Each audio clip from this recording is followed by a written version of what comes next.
그 사실은 그 앞선 교수님 강의 제목이 리스크 팩터였어가지고 저는 리스크 팩터를 다 일부러 빼고 준비를 했거든요. 그래서 내용이 좀 겹치는 부분이 많을 것 같습니다. 양해 부탁드립니다.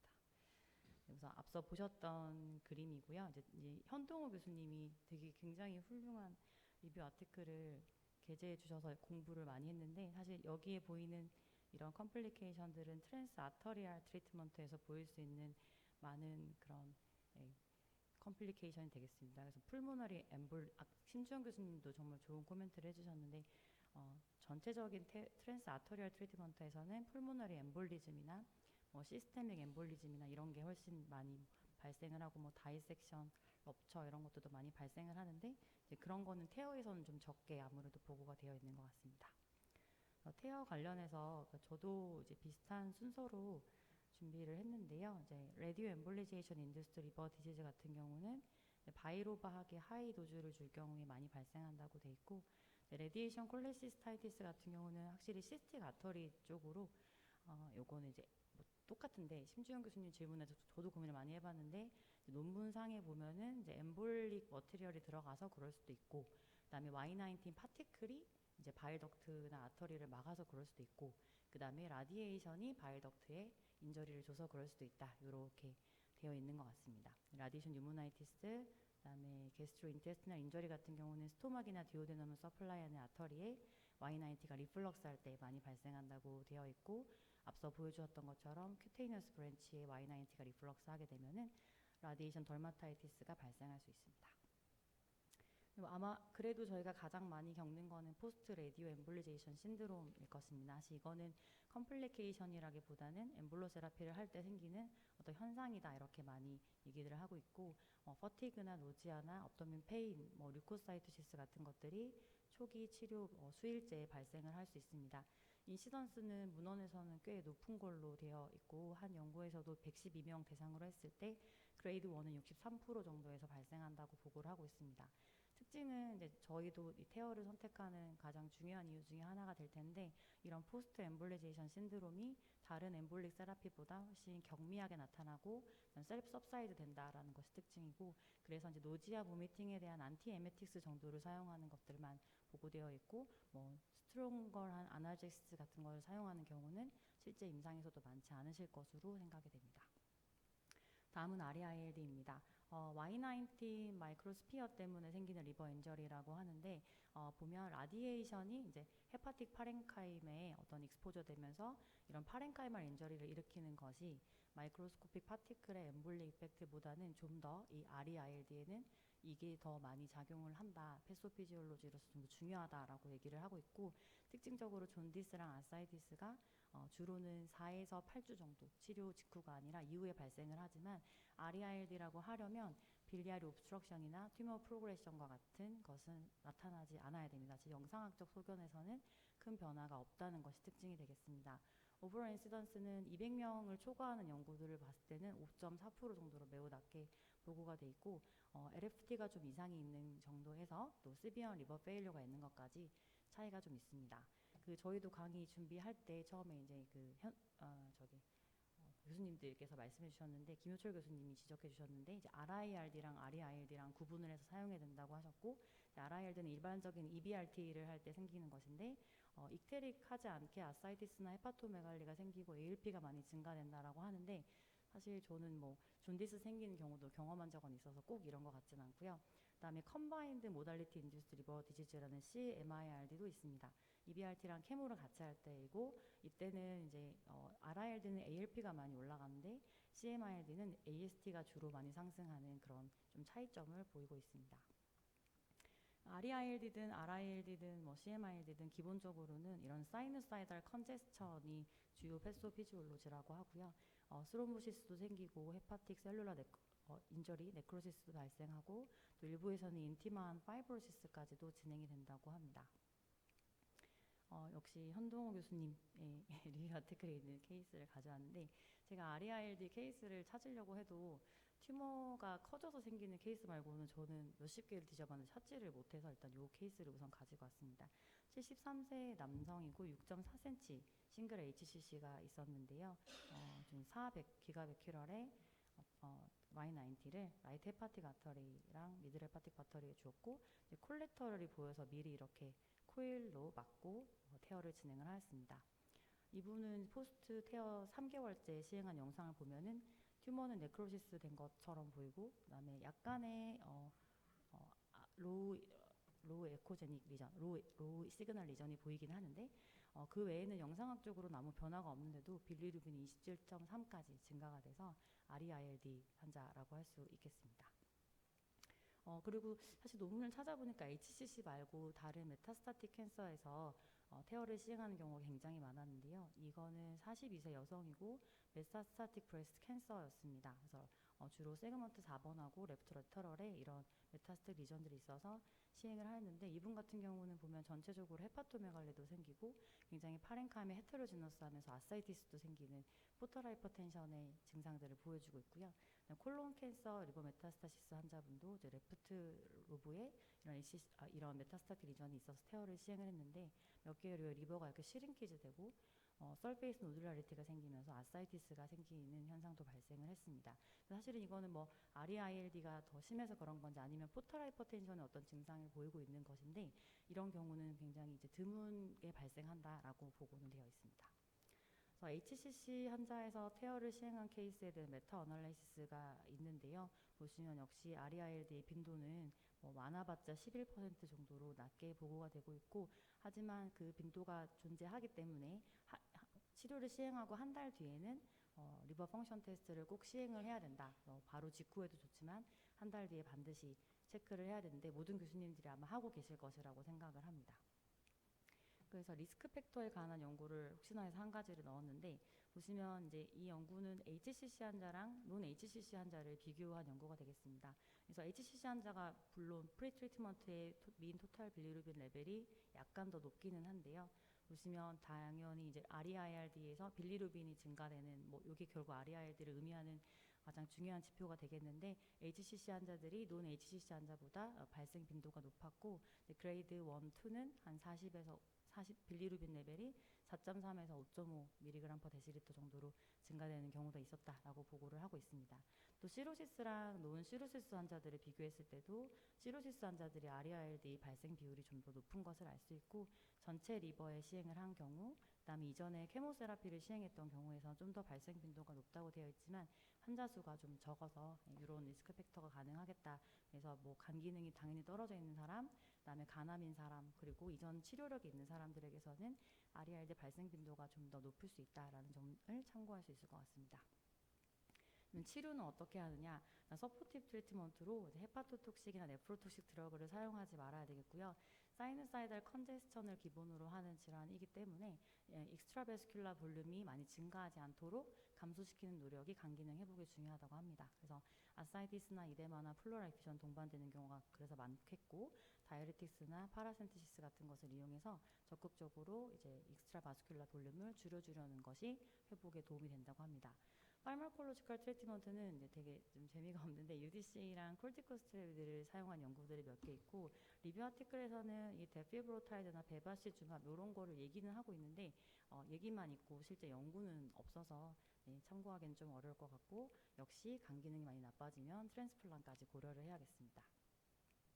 그래서 프로필락시스에 대한 연구가 하나 있어서 보여드리면 이제 260명의 환자가 되겠고 모디파이드 프로토콜과 스탠다드 프로토콜을 비교했는데 모디파이드 프로토콜에서는 Y90 도주도 10에서 20% 줄였고 사실은 이걸 줄였기 때문에 이 효과가 정확히 보여지진 않는 연구라 생각은 합니다만 UDCA랑 메틸프레드니솔은 4에서 8mg 정도를 레디오엠브를 시행하고 2달 동안 투약을 했습니다. 그래서 REILD의 발생과 어떤 리스크 팩터에 대해서 멀티베일 어널리시스를 시행했을 때는 UDCA나 메틸프레드니솔이 치료수가 없는 환자랑 있는 환자 모두에서 유의한 연관성을 보이지 않아서요. 사실 이런 프로필락시스를 하는 것은 의미가 적다라고 보여집니다. 또 이제 다른 연구 이건 싱글 센터 스터디인데 이 싱글 센터 스터디 코호트에서도 보면은 73% 정도가 프레드니솔론과 UDCA, 그다음에 4%가 UDCA로 프로필락시스를 시행을 했다고 하고 REILD가 그레이드 4가 3% 정도 발생을 했고 아마 이게 사실 REILD로 다른 논문에서는 얘기할 수도 있을 것 같은데 헤파토톡시시티가 한 24%, 17% 정도 발생을 했다고 합니다. 이 연구에서도 마찬가지로 어떤 클리니컬, 바이오케미컬, 헤파토톡시시티에 이 프로필락시스가 미치는 유의한 연관성은 발견되지 않았기 때문에 아직까지는 프로필락시스를 하는 것은 의미가 없다라고 생각이 됩니다. 그러면 라디에이션 인듀스드 리버 디지즈는 좀 더 많으니까 여기에 대한 프로필락시스도 있는데 여기서는 이제 펜톡시필린하고 UDC하고 로우 몰레큘러 웨이트 헤파린을 사용을 했습니다. 그래서 이건 EBRT 있을 때 얘기인데 이때는 이제 트리트먼트를 한 그룹에서 아무래도 이런 RILD 발생 빈도가 줄었다고 보고를 하고 있는데 앞서서 이제 이 파티클들이 어떤 엠볼리즘을 만들어서 생기는 그런 것도 있기 때문에 로우 몰레큘러 웨이트 헤파린을 사용하는 게 도움이 될 수도 있겠다라는 아이디어만 얻을 수 있고, 네, 저희가 실제로 해볼 수 있는 치료는 아직은 아닌 것 같습니다. 고령이랑 그다음에 영 페이션트에서 테어를 시행했을 때 어떤 차이가 날까 조사한 논문이 있는데 알부민이랑 ALT 레벨이 차이가 났다고는 하는데요. 사실은 아주 큰 차이를 보이고 있지는 않습니다. 전체 그레이드는 38, 37% 정도에서 아주 크게 간 기능을 어떤 70세 이상에서 많이 해치는 것 같지는 않고요. 토탈 빌리루빈이랑 INR 레벨 등의 상승에 대해서는 고령과 그다음에 고령이 아닌 인구 간에 큰 차이가 없었다라고 보고를 하고 있어서 태어 환자는 나이가 많더라도 좀 시행을 해볼 수 있겠다는 생각이 듭니다. 저희 병원 케이스인데 미리 말씀드리면 REILD는 엄밀히 말하면 아닙니다. 이분은 이제 B형 간염 시로시스고 탑 TDF를 사용하고 있는 사람이고 퇴원하기 3개월 전에 테이스를 하고 그다음에 IHD 딜라테이션이 있어서 이제 PTBD 인서션을 하였었습니다. 근데 바이덕트 인베이전이 보였던 환자는 아니고 간 기능은 조금 아주 좋지는 않지만 그래도 차일드 한 B 또는 B7, A6 정도 되는 환자입니다. 알파피토피로틴 56이었고 피부카트는 측정 불가였습니다. 보시면 이제 굉장히 큰 HCC, 싱글 HCC가 보이고 있고 이쪽에 PTBD 카테터가 들어가 있는 것을 보실 수 있고 아사이티스가 좀 있는 환자였습니다. 조영현 교수님 환자셨는데요. 어쨌든 테이스를 하고 이제 테어를 하셨습니다. 테어를 하셨고 27기가베크랄 정도 해서 타겟 도즈는 120g이었습니다. 2개월째 이제 다시 CT를 보시면 사실은 이제 메인 튜머 자체는 크게 변화가 없는 걸 알 수 있고 물론 이분은 근데 이후에 미들 헤파틱하고 IVC에 스롬보시스가 생기고 그다음에 이런 엑소파이팅하는 메스가 작게 생기긴 했습니다. 그래서 이 부분들이 프로그레션한 부분들이 당연히 영향을 주었을 것 같긴 하지만 어쨌든 이분은 2달 이후에 빌리루빈이 3.7까지 상승하고 아사이티스도 좀 더 증가되는 양상을 보였습니다. 그래서 이분은 렌비마로 체인지했고 한 달 뒤에 익스파이어를 하셨는데요. 사실은 이제 튜머 프로그레션 했으니까 정확하게 REILD라고 할 수 있는 케이스는 아닌데 제가 이 케이스를 보여드리는 거는 엄밀히 말한 REILD를 고대 거랑 중앙대 걸 찾아봤는데 찾을 수가 없었습니다. 뭐 한 분은 워낙 차일드 B 심한 분에게서만 아사이티스가 더 증가되는 게 보였기 때문에 그만큼 임상에서 REILD가 많지는 않다라는 걸 다시 한번 확인할 수가 있었습니다. 림포페니아가 트랜전트하게는 95%까지 발생을 한다고 하지만 이제 크게 임상적인 의미는 없다라고 보고가 되어 있습니다. 빌리아리 컴플리케이션은 10% 미만인데 통증이 나타나는 경우가 많고 여기서도 마이크로베스쿨러 오클루전이나 레디에이션 인듀스드 바이덕트 인저리가 동시에 이제 발생을 할 수 있다라고 합니다. 이제 빌리아리 트리 같은 경우는 리버는 굉장히 여러 블러드 베슬 서플라이를 받는데 빌리아리 트리는 페리빌리아리 플렉서스에서만 이제 서플라이를 받기 때문에 이런 빌리아리 컴플리케이션이 발생할 수 있는 근거가 된다라고 하고요. 재밌는 거는 시로시스가 있는 환자들은 굉장히 콜레스테롤이 많잖아요. 그래서 이런 빌리아리 컴플리케이션이 되려 덜 발생한다라고 보고가 되어 있습니다. 그래서 마이크로 스페어의 크기하고 그다음에 페리빌리아리 플렉서스를 비교해 봤을 때 여기가 굉장히 더 좁기 때문에 이런 문제가 더 잘 발생한다라고 되어 있고 이제 앰플러우 바터 관련 시술 받은 분들에게서 발생하는 빈도가 높다라고 해서 뭐 콜레시스타이티스 그리고 콜렌자이티스, 뭐 앱세스, 스트릭처 등 발생할 수 있는데 여기 보시면 이제 태어한 자리에 빌리아리 스트릭처가 생긴 것을 확인할 수 있습니다.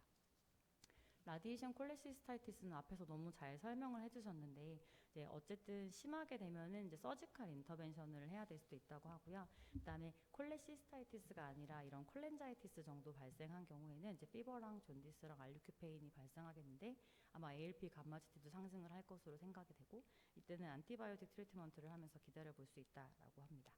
이 환자는 이제 9cm 정도 되는 HCC가 있었고 안지오그램에서도 이제 시스틱 아터리가 이렇게 보이고 있고 태어를 한 다음에 여기 시스틱 아터리에 딱 업테이크가 된 거를 알 수 있습니다. 그래서 정확하게 콜레시스타이티스가 이제 생겼는데 이분은 다행히 이제 컨저버티브 트리트먼트 엔세이드랑 스테로이드를 투약하고 호전이 된 케이스라서 다음 케이스들도 보시면 이제 이런 어떤 월에 디스럽션이 생기기도 하고요.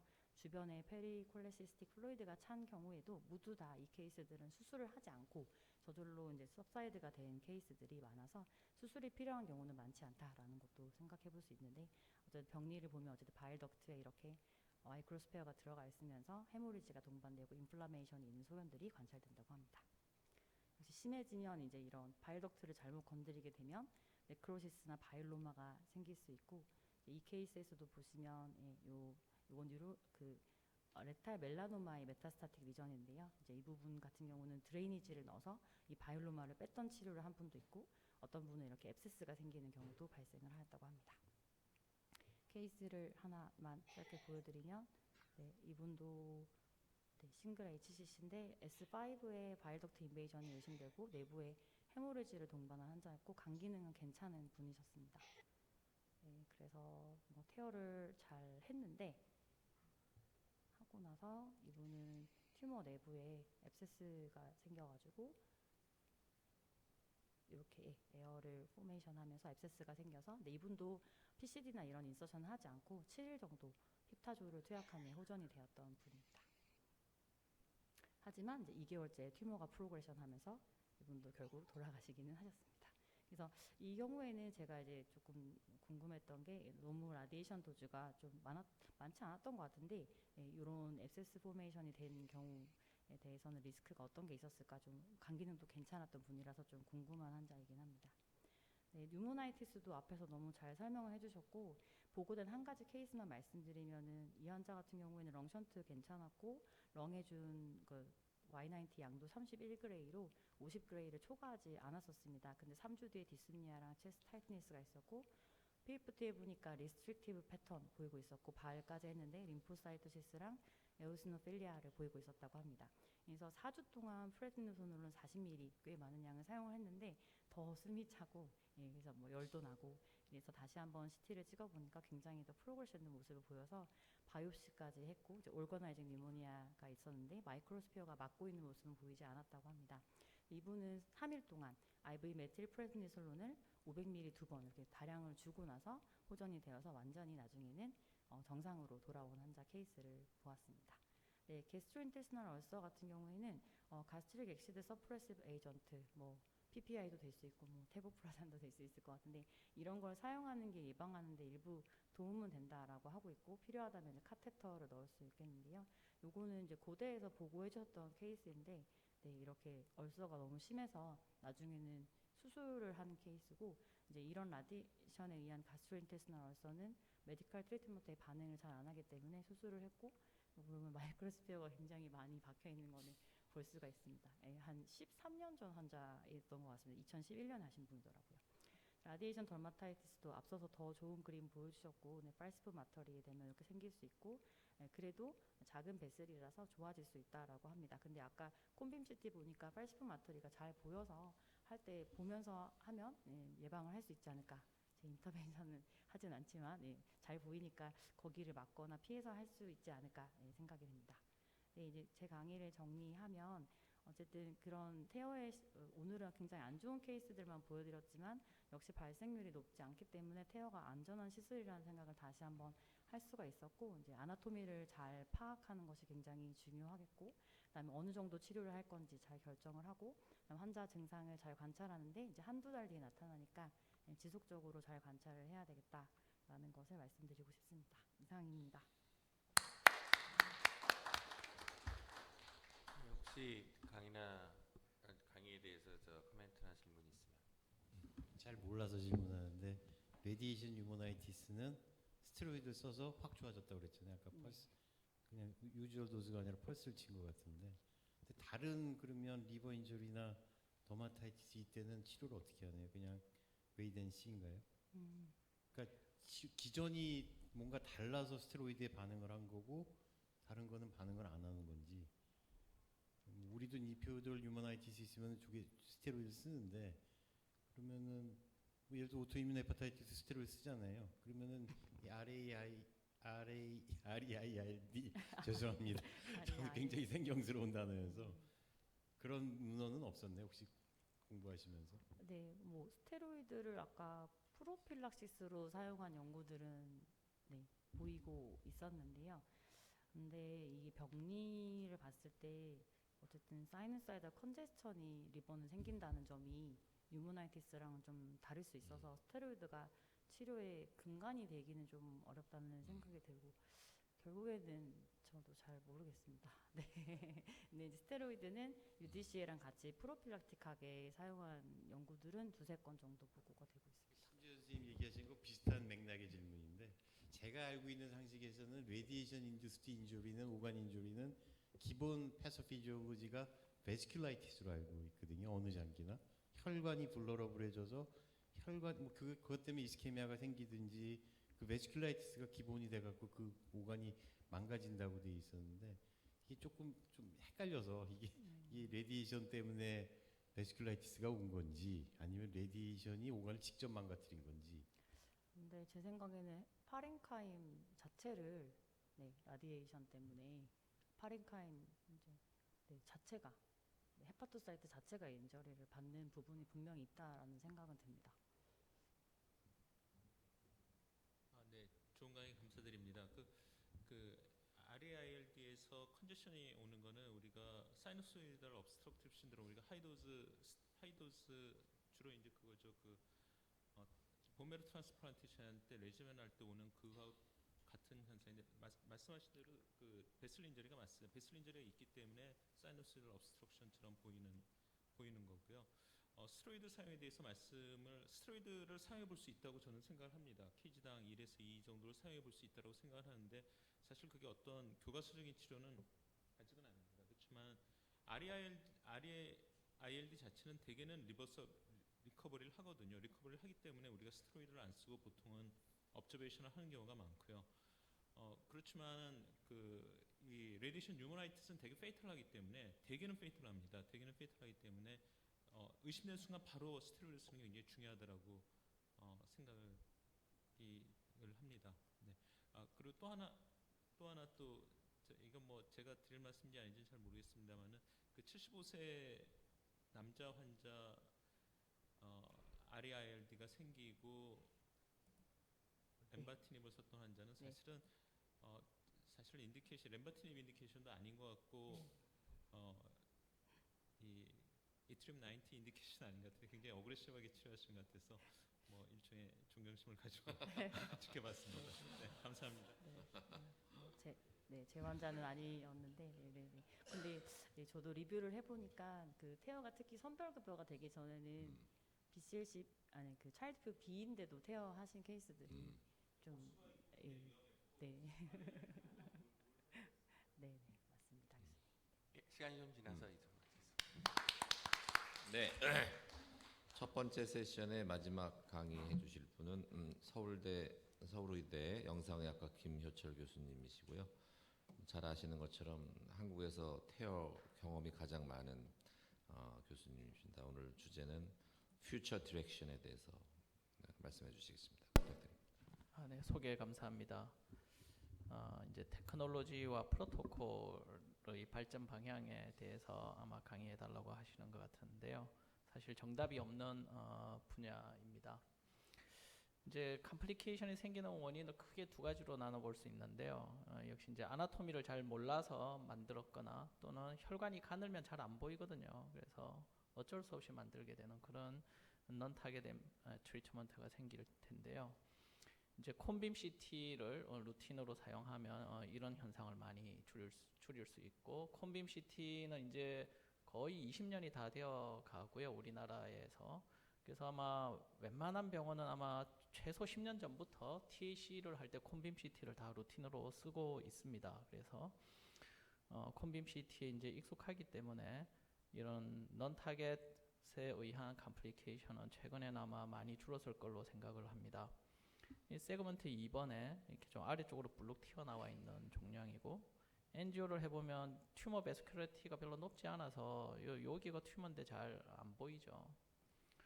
이제 콘빔을 찍는데 환자분이 숨을 조금 잘 못 참아서 콘빔의 MIT 이미지를 보면 이제 혈관들이 많이 흐리게 보입니다.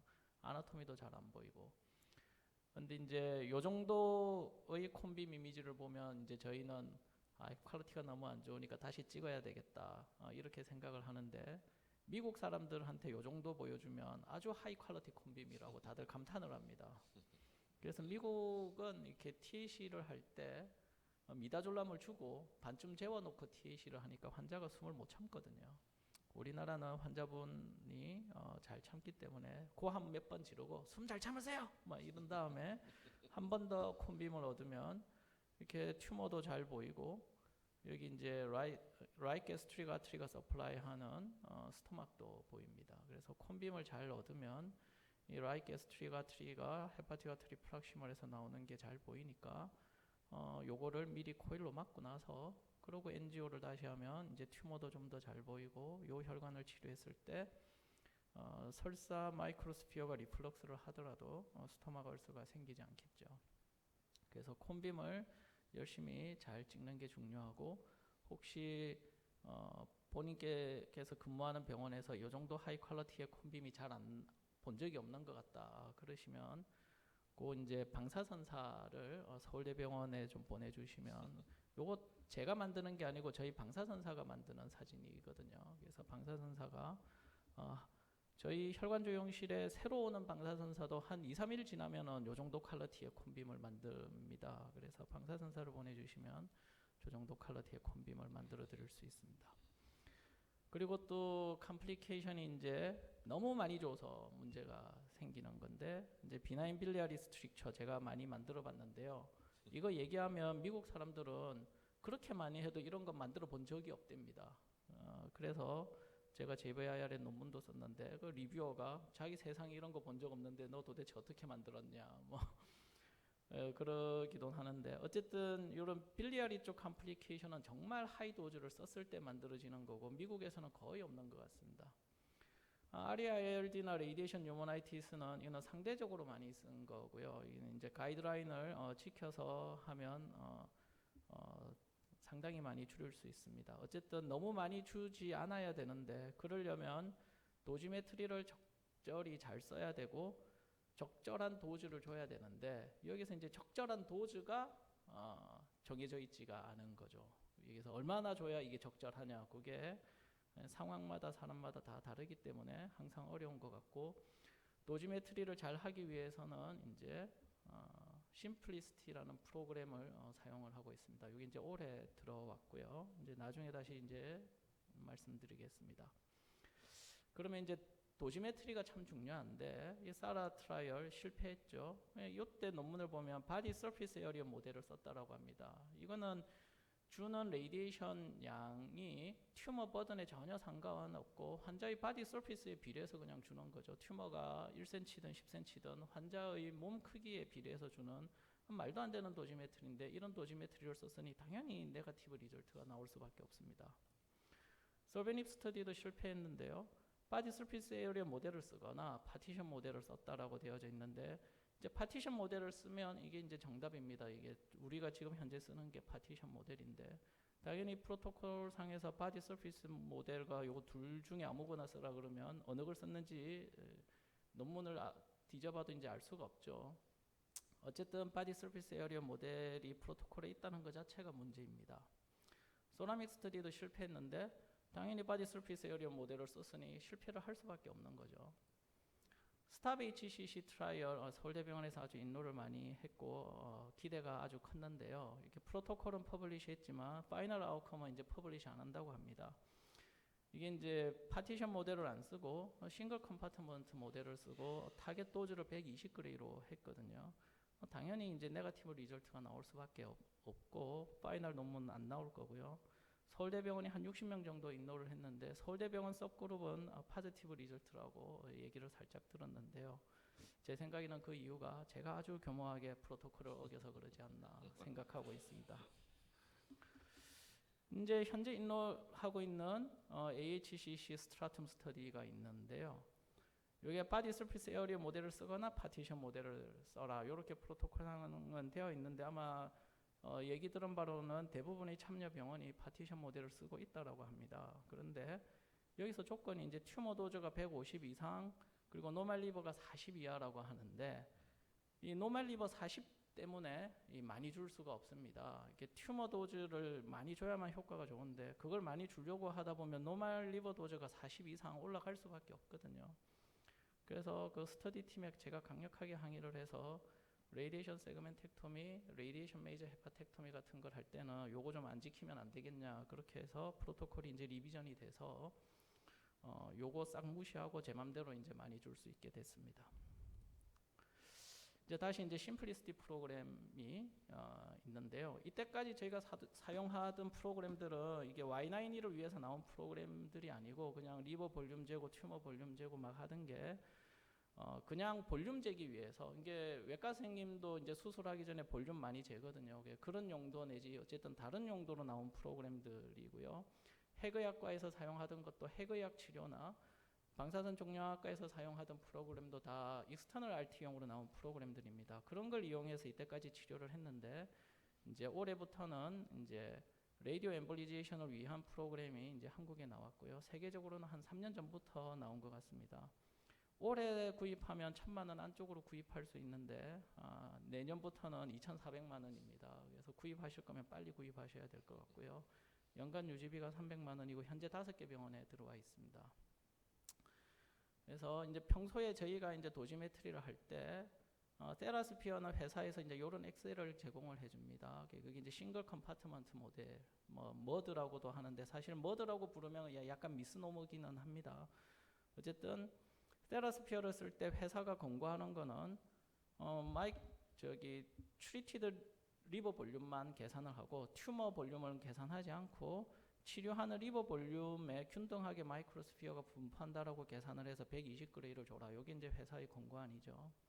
썰스피어는 파티션 모델, 여기 이제 멀티 컴파트먼트 모델인데 계산을 할 때 튜머 볼륨과 트리티드 리버 볼륨 그리고 TN 레이셔. TN 레이셔는 마이크로스피어가 튜머에 이제 훨씬 더 노멀 리버보다 많이 들어가죠. 베스큘라티가 높으니까. 그래서 튜머에 들어가는 비율과 노멀 리버에 들어가는 비율이 다르기 때문에 그걸까지 고려를 해서 계산을 해서 주라는 거고 요게 좀 더 번거롭지만 훨씬 더 정확하고 요 파티션 모델로 튜머 그 레디에이션 도즈를 계산을 해야 됩니다. 그래서 여기에서 나온 튜머 업소브드 도즈를 가지고 이제 치료를 해야 되는 거죠.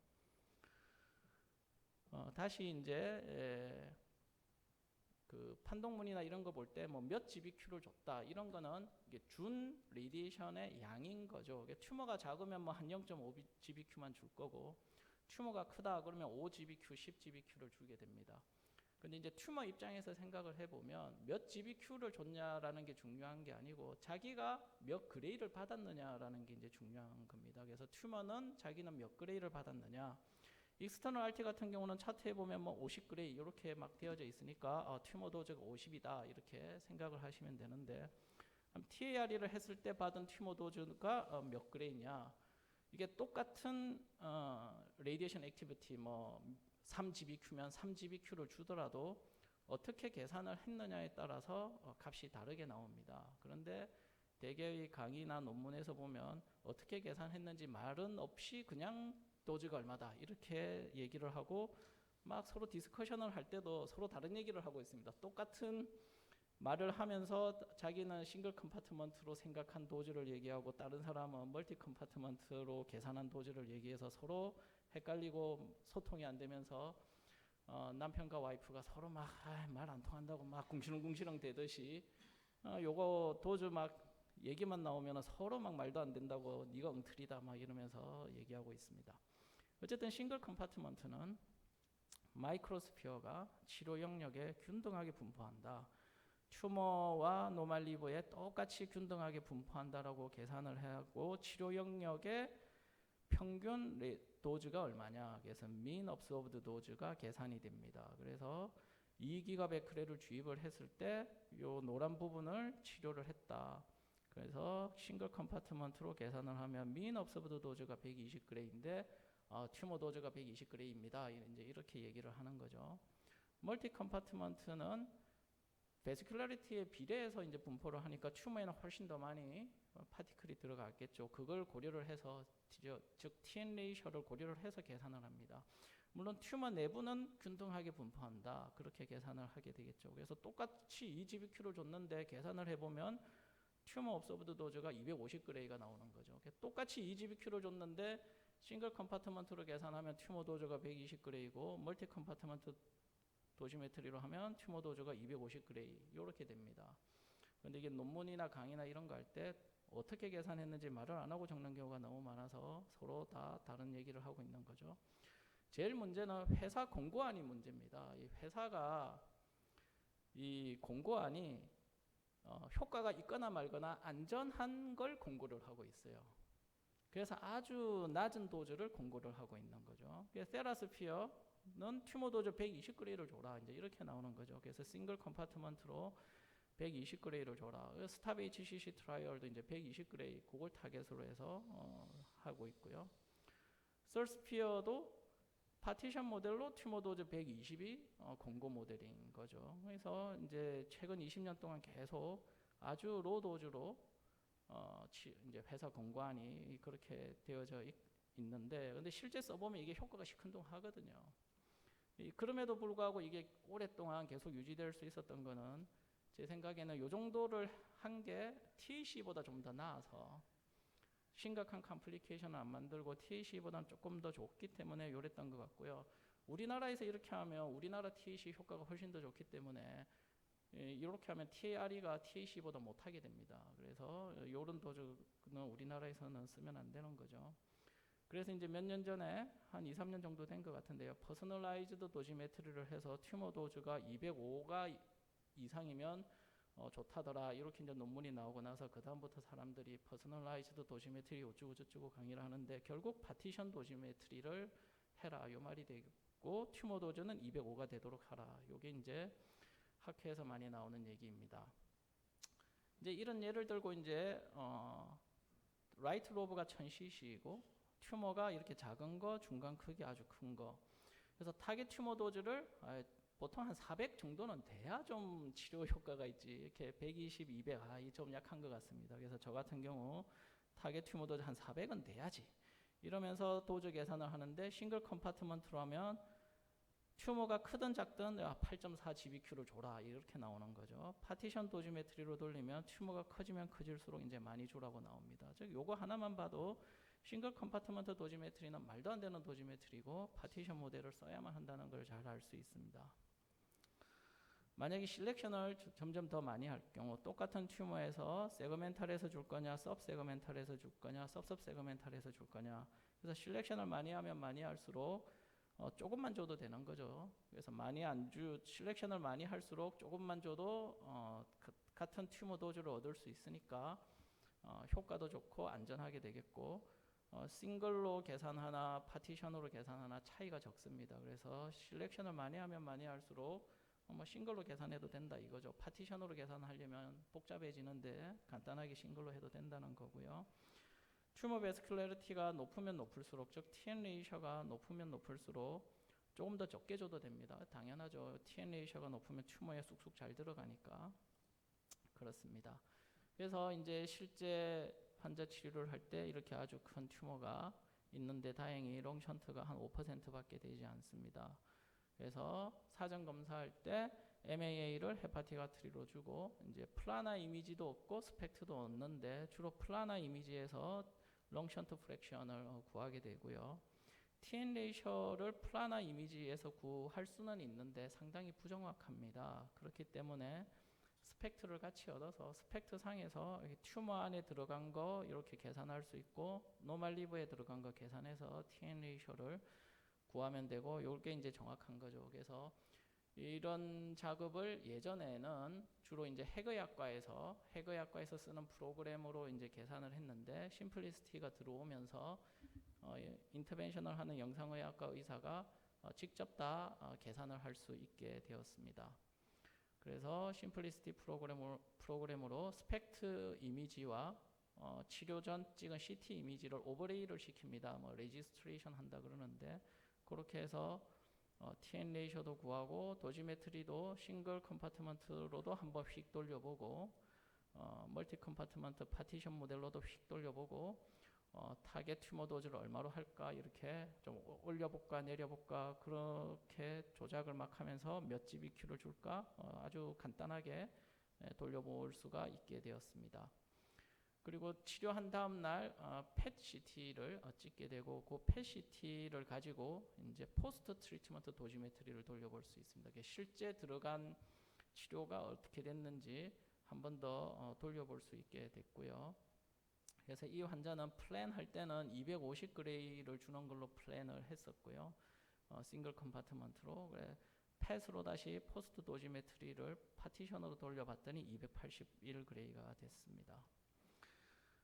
어쨌든 컴플리케이션을 안 만들려면 사실 제일 중요한 거는 환자를 잘 골라야 될 것 같고요. 이렇게 좀 로컬라이즈드 튜머는 큐러티브 인텐트를 가지고 치료하고 간 기능이 좀 안 좋거나 멀티플한 경우는 팰리어티브 인텐트를 가지고 치료를 하는 게 좋을 것 같고요. 그래서 치료의 목표가 뭔지를 확실하게 먼저 정하는 게 제일 중요할 것 같고 좀 큐러티브하게 하겠다 그러면 튜머 도즈를 올려야죠. 적어도 300그레이 이상으로 올리고 한 300에서 600 사이 정도를 주도록 하고 노말 리버 30% 이상 세이브를 한 다음에 롱 도즈가 얼마인지 계산해서 회사 공고하는 25인데 서울대는 한 15를 기준으로 지키려고 하고 있습니다. 15에서 25 사이에서도 레이디에이션 뉴모나이티스를 좀 겪고 나서는 마상을 입어서 이제 15 넘어가면 튜머 도즈를 낮춰야죠. 그러면 롱 도즈가 낮아지니까 그렇게 해서 롱 도즈 15 이하가 되도록 튜머 도즈를 낮추면 요거는 뭐 한 튜머 도즈가 한 250이다. 그러면 외국 사람은 하이 도즈 좋네 이렇게 생각하지만 저는 이건 팰리어티브다. 큐러티브가 아니다. 이렇게 이제 생각을 합니다. 롱 도즈가 계속 높다면 다른 치료를 해야 될 것 같습니다.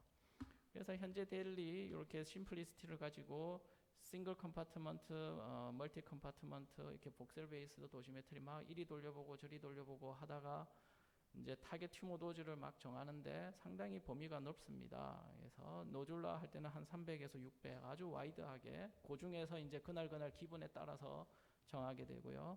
인필트러티브 튜머는 튜머 마진을 정확하게 그릴 수가 없기 때문에 싱글 컴파트먼트로 돌리고 있고요. 팰리어티브는 뭐 또 이렇게 잡고 있습니다. 왜 이렇게 타겟 튜머 도즈가 이게 튜머 업서브드 도즈가 이렇게 높냐? 사실 고려해야 될 팩터가 너무 많은 거죠. BC의 차일드 B만 돼도 저는 TAR이 하는 건 싫어하고요. 차일드 A6면 이거는 큐러티브가 아니고 팰리어티브다라고 생각해서 튜머 도즈를 확 줄입니다. 연령 아주 고령 환자에서도 타겟 튜머 도즈 줄이고요. 센트럴에 위치한 환자에서 이렇게 하이 도즈 줬다가 마상을 많이 입었기 때문에 센트럴에 위치하면 또 튜머 도즈를 확 줄입니다. 튜머가 너무 크면 이게 롱 도즈 리밋에 걸려서 튜머 도즈를 높일래야 높일 수가 없고요. 콜론이나 듀오데눔에 가까우면 또 튜머 도즈를 확 줄이고 빌리아리 스텐트가 있어도 줄이고 치료하지 않는 퓨처 리버 렘넌트가 좀 작다 그러면 또 튜머 도즈를 확 줄입니다. 이제 제가 만들었던 이제 센트럴 튜머고요. 이게 이제 센트럴 바일 덕트와 포탈 베인에 넓게 접하고 있으니까 이게 빌리아리 스트릭처 생길 리스크가 높죠. 그래서 다행히 롱 션트 프랙션이 낮아서 싱글 컴파트먼트로는 277그레이, 파티션으로 했을 때 튜머 도즈가 484. 그래서 평소 제가 늘 쓰던 정도의 하이 도즈로 치료를 했습니다.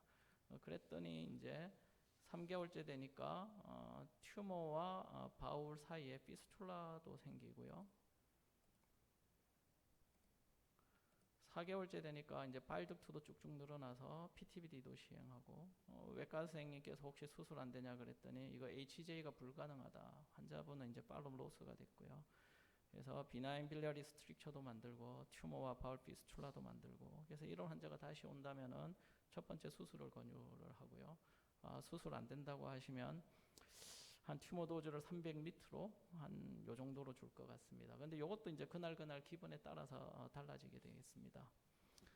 이 환자분은 레프트 포탈 베인 인베이전이 있고 파렌카이멀 튜머는 거의 없습니다. 그래서 PVT가 있으면 좀 어그레시브한 튜머니까 나도 어그레시브하게 치료해야지 그러면서 민 업서브드 도즈로 1500그레이를 줬습니다. 이게 뭐 회사는 120그레이 줘라 그러는데 저는 뭐 1500을 확 줬더니 환자분이 퇴원을 잘 했다가 3주 뒤에 다시 응급실로 오셔서 아주 노지아, 보미팅, 페인 심하고요. CT 찍어보면 레프트 로브가 엄청 커졌습니다. 그러면 이제 CT 판독문은 하이포베스큘러 튜머가 프로그레션을 했다. 이제 이렇게 판독이 나오는데 그게 아니고 레프트 로브가 레디에이션 헤파타이티스가 되면서 띵띵 부었고요. 환자분 2주 입원하고 나서 3개월째 CT 찍으면은 이제 레프트 로브가 완전히 레디에이션 네크로시스가 되어져 있는 거죠. 그래서 튜머 아웃컴은 아주 좋습니다. 대신에 환자분이 무지 고생을 많이 하셨고요. 이런 환자분 다시 온다 그러면 민 업서브 도즈 한 250 정도로 소심하게 치료할 것 같습니다. 그래서 결론적으로 심플리시티 프로그램이 이제 도입이 되었고요. 영상의학과 인터벤션 하는 사람들이 이제 튜머 볼륨도 잘 좀 재고 도지메트리도 이렇게 저렇게 좀 잘 재볼 수 있게 됐습니다. 그리고 이제 타겟 튜머 도즈를 정해야 되는데 이게 정립이 잘 안 되어져 있고 앞으로도 잘 안 될 걸로 생각하고요. 여러 가지 클리니컬 레디올로지컬 팩트를 고려를 해서 그때그때마다 달라져야 되기 때문에 확실한 프로토콜은 나오지 않을 거고 한국에서는 타겟 튜머 도즈를 좀 더 미국보다는 높여야만 될 것 같습니다. 감사합니다. 네, 김효철 교수님 어려운 내용을 아주 쉽게 잘 설명해 주셨습니다. 혹시 질문이나 코멘트? 네, 회장님.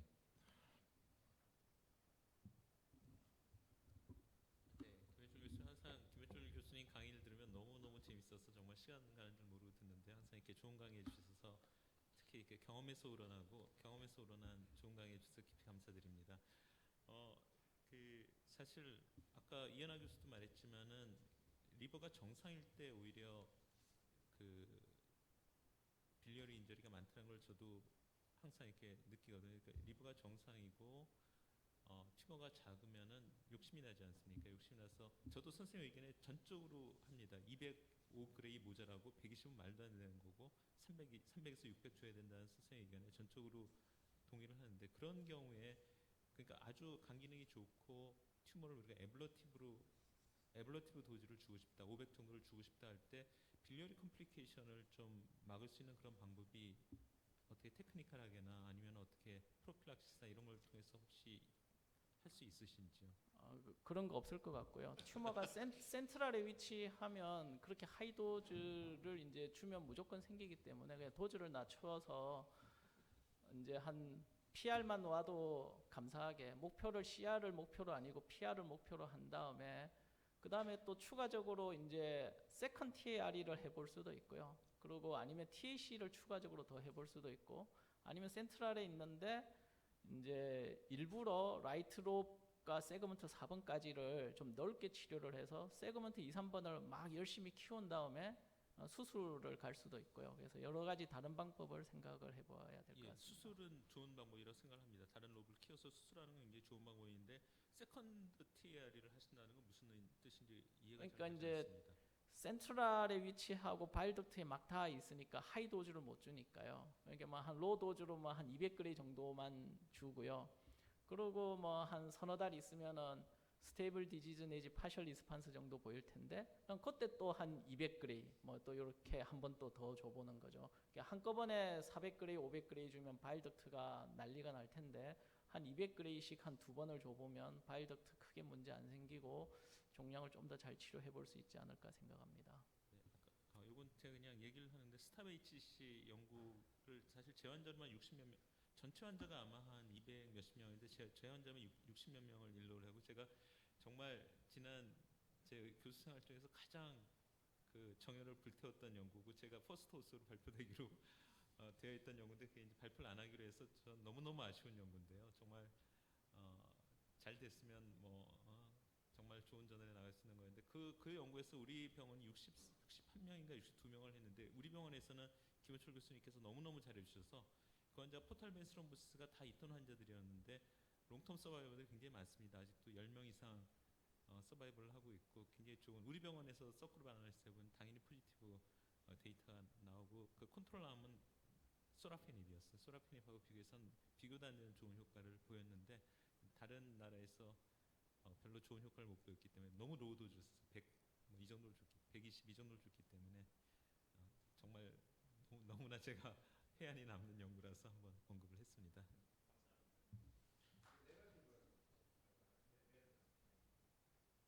네, 정말 훌륭한 강의, 정말 감명 깊게 잘 들었습니다. 저 질문 드리고 싶어서 여기에 섰습니다. 공지 드리는 거 아니고요. 아까 그 큐러티브 인텐트로 그 노듈라 타입 그런 튜머도 큐러티브 인텐트로 이렇게 치료하신다고 하시면서 인필트러 타입일 때에도 이제 큐러티브 인텐트를 가지고 이제 치료한다라고 말씀 주셨습니다. 디퓨즈 인필트러티브 타입을 의미하시는 건 아니라고 이해를 했고요. 근데 이제 튜머 쉐입이 아주 노듈라하고 아까 케이스 보여주셨던 것처럼 튜머가 크더라도 바일덕트에 파고들지 않고 이제 밀기만 하는 그런 튜머가 있는가 하면 이제 마진 이레귤러하면서 인필트러티브 타입을 보이는 그런 쉐입의 튜머도 있는데요. 그런 경우에는 좀 도즈를 낮춰야 된다고 생각을 하시는지 이 튜머 쉐입에 따라서 어떻게 생각하시는지 여쭤보고 싶습니다. 인필트러티브 타입이고 튜머 마진이 좀 불분명하고 아트리얼 페이지에서 이넨스가 조금 부실한 애들 그런 애들이 되게 이제 이미징 하시는 분들께서 어그레시브한 튜머다 이렇게 하시니까 그런 튜머일수록 이제 튜머 도즈를 더 올립니다. 여기에서도 보면 클리어 노듈라보다는 PVT가 있는 거 PVT 있으면 대부분 인필트러티브 타입이니까요. 이럴 때 도즈를 더 높이는데 다만 이제 PVT가 있거나 인필트러티브 타입인데 이게 유니로바여야만 이렇게 하이 도즈를 줄 수가 있는 거죠. 여기 이제 바일로바 디지즈가 되는 순간 이제 그냥 펠리어티브 TARE가 됩니다. 그런 경우에 이제 바일덕트 인베이전 있을 확률도 좀 높을 것 같아서 그런 경우에 이제 좀 더 컴플리케이션 우려가 좀 돼서 그래서 그러니까 이제 이렇게 인필트러티브 타입 같은 게 생각보다 센트럴 바일덕트를 꾹 누르지가 않고 이렇게 노듈라한 애들이 센트럴 바일덕트와 센트럴 포탈빈을 꾹 누르고 있거든요. 그래서 차라리 인필트러티브 타입이면서 PVT 있는 그런 애들이 한쪽 로브에만 있다면 그냥 라이트 로브를 세게 확 날려버리는 그런 걸 하고 있습니다. 감사합니다. 네, 활발한 토의 진행해 주셔서 감사드립니다. 세션. 네, 이것으로 세션 1 마치도록 하겠습니다. 감사합니다. 저희 원래 프로그램 상에서는 그 20분까지 커피 브레이크인데요. 저희가 간단한 다과를 바깥에 준비를 해두었습니다.